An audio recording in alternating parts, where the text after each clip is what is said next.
Echoey, roomy podcast vocals never sound professional. And although the right mic and setup is the most ideal situation, that's not always possible. So in this video, I'm going to show you 2 ways to remove reverb from your vocals. So you can turn this. The most important thing is whether the podcast grows less or more. Into this. The most important thing is whether the podcast grows less or more. Let's go. So just quickly before we start, I just want to explain the difference between reverb and echo because both of those words tend to get used interchangeably, but they are slightly different. Echo is a reflection of the sound that's traveled over a long distance, and you can generally hear a lot more of the original sound coming back, like if you shouted something in a cave or something like that. Reverb is very fast echoes that kind of blend into one, where it's more of a natural sound, like when you're talking in a large room. So we're focusing mainly on reverb here because this is something that so many podcasts suffer from if they're being recorded in a non-ideal space like a kitchen diner or a big office or something like that. And we've got 2 options. We've got a free and a paid option. I'm going to show you the free option first. This tool is Adobe Enhanced Speech. I do have a premium account for this, but you can use it for free just with some limitations on how much audio you can upload. So if it's only the odd recording that you're dealing with that has this problem, then it should do the job. And then the second option is a paid tool. The free plan gives you enhanced audio.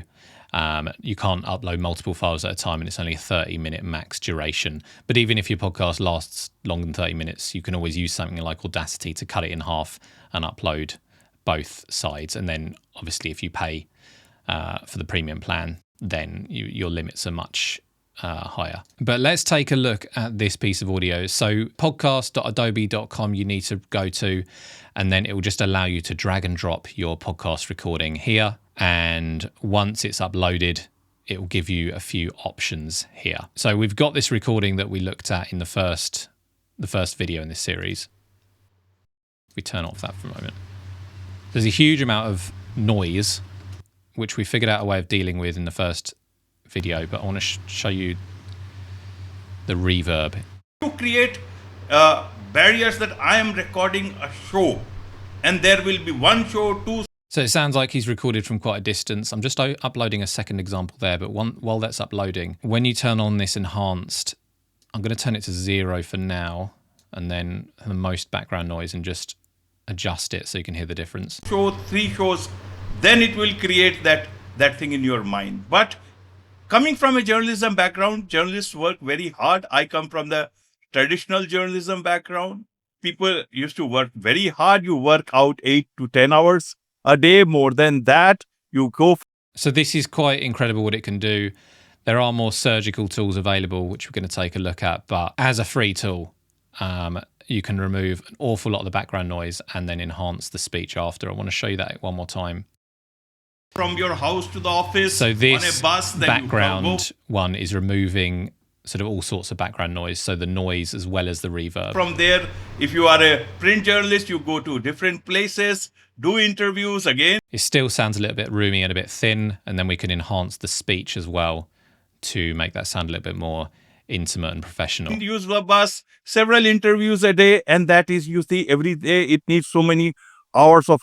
The more that you're doing to it, the more it can negatively affect the signal as well. So I like to leave it around here. Hard work. And if you are a television journalist, also it is very hard work. Either you are a junior journalist or a senior journalist. And then you just click download and the work is done, and then you can go on to edit it. By the way, if you want to learn more about the podcast production process so you can edit, mix and master amazing sounding podcast episodes, then grab the free podcast production process cheat sheet at claricast.com/PPP. I'll leave a link in the description. It goes over the setup, the editing, mixing and everything else that you need to know to make your podcast productions the best that they can be. Then we're taking a look at the paid option Isotope RX. If we play this same piece of audio again. Absolutely. Thank you for this question. So I've already removed the noise from this one, but we want to try and reduce the reverb as well. So we've got this de-reverb tool that comes with Isotope RX. And then we also have Dialogue Isolate. I find the Dialogue Isolate is actually a lot more effective at removing reverb, so we're just going to go for that one. So if we highlight a section, and then you can choose, it's also got noise reduction as well, but we're just going to have a look at the reverb. So let's say if we reduce the reverb by 12 dB, increase the sensitivity a little bit, and then have a listen to what it does. Absolutely. Thank you for this question. And yesterday, yes, 3 episodes on the KJ Masterclass. Absolutely. Thank you for this question. And yesterday. So you can hear there's some still there, but it's definitely a lot less roomy. We can even go down further, but it will start to sound a little bit thin. And yesterday, yes, 3 episodes on the KJ Masterclass Live. And yesterday, yes, 3 episodes on the...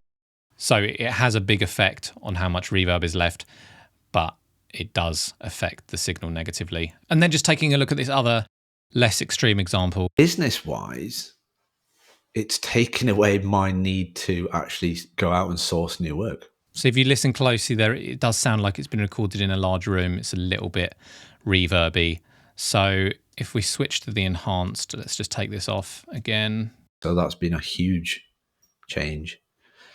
And at the same time, it's made me, it's put me in the position that I'm now able to say I'm growing a bigger business, which is what I said I started out to do. It's like, when you think back, it's so crazy how you say you want these things, and you think probably at the time sounds a lot more close and professional.